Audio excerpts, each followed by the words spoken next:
রোহান সোফায় পা ছড়িয়ে হেসে গড়িয়ে পড়ে বলল, আরে বলিস না, এসএসসি পরীক্ষা শেষ হওয়ারও 10 মিনিট পার হতে দেয়নি ভাই। সিঙ্গাপুর থেকে ফিরে যেভাবে নানাভাইকে গিয়ে আলটিমেটাম দিল, আর আজকের এই 24 ঘন্টার মধ্যে বিয়ের আয়োজন করালো, ভাবা যায় প্রেম মানুষকে কিভাবে পাগল বানায়। তার জীবন্ত এক্সাম্পল হচ্ছে আমাদের এই তাসিফ চৌধুরী। তাহিন তখন আয়নার সামনে দাঁড়িয়ে নিজের শেরওয়ানির বোতাম ঠিক করছিল। বন্ধুদের এমন পাগলামো মার্কা কথা তার মুখে একা চিলতে বিজয়ের বাঁকা হাসি ফুটে উঠল। সে রোদ চশমাটা চোখের সামনে থেকে সরিয়ে গভীর নীল চোখে আয়নার দিকে তাকালো। তার হৃৎপিণ্ডে তখন একটাই নাম, মেহের আফরোজ। অবশেষে সমস্ত অপেক্ষার প্রহর শেষ হলো। মাইকে ঘোষণা বাজলো, আর হলের বিশাল রাজকীয় দরজা খুলে গেল।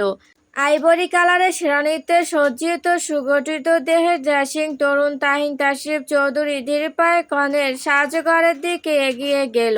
মেহেরের আজ কোনো পালানোর পথ নেই, কোনো অজুহাত নেই, কারণ আজকের এই শুভ রাত থেকে শুরু হতে যাচ্ছে মেহের ও তাহিনের এক সম্পূর্ণ নতুন বৈধ ভালোবাসা, নতুন অধ্যায়। হলঘরের সব শোরগোল, আলো আর উৎসবের কোলাহল একসময় থমকে গেল। শুভ দৃষ্টি কবুল বলা আর মেহেরের বাপের বাড়ি থেকে বিদায়ের ও সুসজল মুহূর্তগুলো কেটে যাওয়ার পর অবশেষে চৌধুরী বিলার বাসরঘরে শুরু হলো এক পরম শান্তির অধ্যায়। বিশাল রাজকীয় ঘরটি আজ লাল গোলাপ বেলি আর শুভ রজনী গন্ধার সুবাসে একদম মাতাল হয়ে আছে। মৃদু আলো, আঁধারি, মায়াবী এক পরিবেশ। কাচের টেবিলের উপর জ্বলতে থাকা মোমবাতির শিখা হালকা হাওয়ায় দুলছে। বিছানাটিকে মাঝখানটিতে লাল টুকটুকে বেনারসি শাড়িতে মুড়িয়ে দিয়ে গনের সাজে হাঁটুতে মুখ গুজে বসেছিল মেহের। তার বুকের ভেতরে ধকধকানি তখন শব্দের চেয়েও দ্রুত ছন্দে ছুটছে। হাত পা ভয়ে আর উত্তেজনায় বরফের মতো ঠান্ডা। সে ভেবেছিল এসএসসি পরীক্ষা শেষ হওয়ার পর হয়তো কিছুটা শান্তির নিঃশ্বাস ফেলতে পারবে, কিন্তু তার বদলে এই বদমেজাজি, অহংকারী আর মারাত্মক ডেমনৈশী পুরুষটি তার পুরো অস্তিত্বকেই এক ঝটকা নিজের নামে লিখে নিল। ঠিক তখনই ঘরের ভারী দরজা খোলার মৃদু শব্দ হলো। মেহেরের পুরো শরীর এক লহমায় টান টান হয়ে গেল।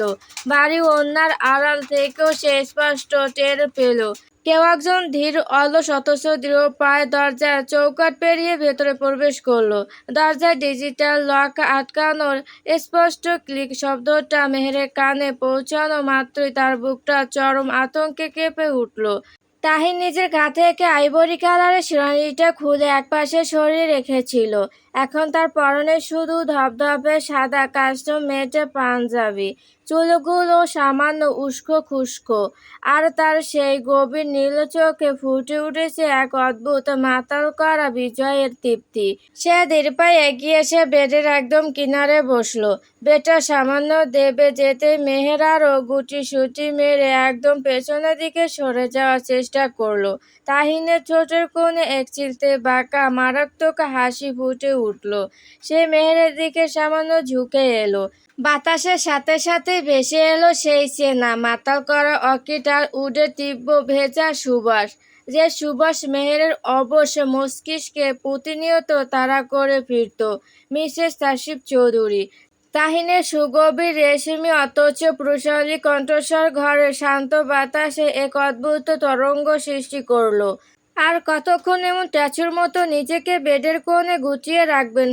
বাই দ্য ওয়ে, আজও কি আপনি সেই 100টা থাপ্পড়ের শর্তটার ভয়ে কাঁপছেন? মেহের ওড়নার আড়াল থেকে চোখ দুটো মার্বেলের মতো গোল গোল করে সামনে তাকালো, কিন্তু তার মুখ দিয়ে কোনো কথা বের হলো না। তাহিন আর কোনো দ্রুত রাখলো না। সে নিজের লম্বা সুগঠিত হাত দুটি বাড়িয়ে দিয়ে মেহেরের ভারী গোমটাটা ধীর লয়ে টেনে নামিয়ে দিল। ওড়নাটা সরাতে আয়নার আলোয় ভেসে উঠল এক অপ্সরী রূপ। লাল শাড়িতে মোড়ানো মেহেরের ফর্সা ফেসটা লজ্জার লাল টমেটো হয়ে উঠেছে। কাজল কালো চোখ দুটো নিচের দিকে নামানো, আলতা রাঙা ঠোঁট দুটো ভয়ে থরথর করে কাঁপছে। নিজের এত কাছ থেকে এই নিষ্পাপ রূপটা দেখে তাহিনের নীল চোখের গভীর দৃষ্টি এক সেকেন্ডের জন্য থির হয়ে গেল। তার নিজের বুকের ভেতরও যেন এক অদৃশ্য তোলপাড় শুরু হলো। তাহিন অতি সাবধানে মেহেরের থুতনিটা নিজের ডান হাতের শাহাদাতে আঙুল দিয়ে আলতো করে উঁচিয়ে ধরলো। আমার দিকে তাকাও মেহু পাখি। তাহিনের বরফ শীতল কণ্ঠটাই এবার অভূতপূর্ব একা মায়া নরম হয়ে এলো। মেহের কাঁপতে থাকা চোখের পাতা জোড়া উঁচিয়ে তাহিনের নীল চোখে তাকালো। সেই নীল চোখে এখন আর কোনো অহংকার নেই, কোনো রাগের লেশমাত্র নেই। সেখানে শুধু এক প্রলয়কারী ভালোবাসার মহাসমুদ্র। তাহিন মেহেরের চোখের দিকে ধীর তাকিয়ে থেকে নিচু গম্ভীর গলায় বলল, 6টা মাস, দীর্ঘ 6টা মাস আমি সুদূর সিঙ্গাপুরে বসে নিজেকে কিভাবে সামলে রেখেছি তার কোনো হিসাব কি তোমার কাছে আছে মিসেস তাসিফ চৌধুরী? প্রতিদিন রাত 10টায় ওই একটা কল করার জন্য সারাদিন আমি পাগলের মতো ঘড়ির কাঁটার দিকে তাকিয়ে থাকতাম। তোমার এই সামান্য একটা হ্যালো শোনার জন্য নিজের বিশাল বিশাল প্রজেক্টও আমার কাছে তুচ্ছ মনে হতো। মেহের তোতলাতে তোতলাতে কাঁপা কাঁপা কণ্ঠে বলল, আপনি তো আমাকে শুধু ভয় দেখাতেন, কড়া গলায় কথা বলতেন তাহলে? তাহিন একটু শব্দ করে হেসে উঠল। সে মেহেরের গালের ওপর ছড়িয়ে থাকা অবদ্ধ চুলের একটি গোছা আলতো করে কানের পিছনে গুজে দিল। তাহিনের তপ্ত আঙুলের স্পর্শ মেহেরের ফর্সা চামড়া যেন এক বিদ্যুৎ তরঙ্গ ছড়িয়ে দিল। ভয় দেখাতাম, কারণ ভয় না দেখালে তো এই ভীরু মেয়েটা আমাকে কোনো পাত্তাই দিত না। তাহিন মেহেরের মুখের আরো কাছে নিজের মুখটা নামিয়ে আনলো। তাদের নিঃশ্বাস এখন পরস্পরের গালে আসছে পড়ছে। আমি তোমাকে প্রথম দেখার পরই ভালোবাসতে বাধ্য হয়েছিলাম মেহু পাখি। সেদিন তোমার চঞ্চল রূপটা আমাকে অন্ধ করে দিতে চেয়েছিল। আর তাসমি, তোমাকে নিয়ে আমি কি পাগলামোটাই না করেছিলাম। সেই দিনে তাহিন তাসিফ চৌধুরী নিজের রাজত্ব আর হৃদয়ের সমস্ত অধিকার তোমার নামে লিখে দিয়েছিল। তাহিনের মুখে এমন চরম ভালোবাসাময় স্বীকারোক্তি শুনে মেহেরের চোখের কোণে জলের বিন্দু জমা হলো। সে এতদিন যে লোকটাকে চরম রাগী আর জল্লাদ মনে করেছিল, তার ভালোবাসার গভীরতা যে এত বিশালকার হতে পারে তা মেহেরের কল্পনার বাইরে ছিল। আপনি আপনি সত্যি আমাকে এত ভালোবাসেন? মেহের অপুষ্ট স্বরে জিজ্ঞেস করলো। ভালোবাসি বললে ভুল হবে মেহু পাখি। তাহিন নিচু গভীর গলায় বলল, তুমি আমার মোহ তৃষ্ণা, তুমি আমার মোহের সেই তৃষ্ণা যাকে না পেলে আমার পুরো অস্তিত্বটাই অর্থহীন হয়ে যেত। কথাটা শেষ করে তাহিন আর মেহেরকে কোনো ভাবার সুযোগও দিল না। সে নিজের ডান হাত দিয়ে মেহেরের কোমর জড়িয়ে ধরে তাকে একদম নিজের বুকের কাছাকাছি টেনে আনলো। মেহের চমকে উঠে তাহিনের শক্ত সুগঠিত বুকে নিজের ফর্সা হাত দুটো চেপে ধরলো। তাহিনের গায়ের সেই পরিচিত উডের সুবাস মেহেরের নিঃশ্বাসকে সম্পূর্ণ অস্থির করে দিল। তাহিন পরম মায়ায় নিজের ঠোঁট জোড়া মেহেরের কপালে চেপে ধরল। এক দীর্ঘ আবেশিত পরশ। মেহের লজ্জা নিজের চোখ দুটো শক্ত করে বন্ধ করে নিল। তাহিনের হাত দুটোই এবার মেহেরের শাড়ির আড়াল পেরিয়ে তার পিঠে এক উষ্ণ পরশ বুলিয়ে দিল। মেহু পাখি।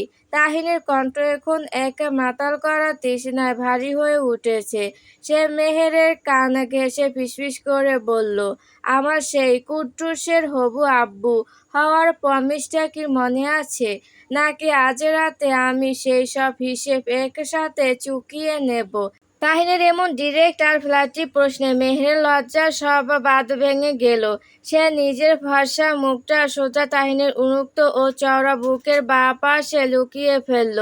আপনি আপনি ভীষণ অসভ্য তাসিফ সাহেব।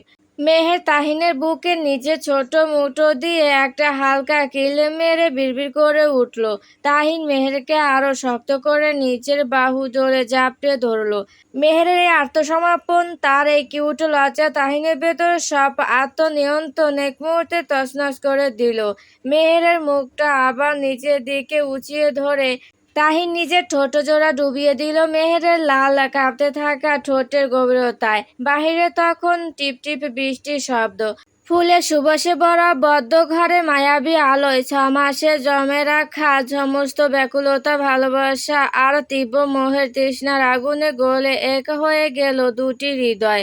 দীর্ঘ ঝড়ঝঞ্ঝা, মিষ্টি ষড়যন্ত্র আর অপেক্ষার প্রহর পেরিয়ে মেহর ও তাহিনের জীবনের গল্প পৌঁছালো এক চিরন্তর মধুময় ও ভালোবাসায় ঘেরা পূর্ণতার মোহনায়।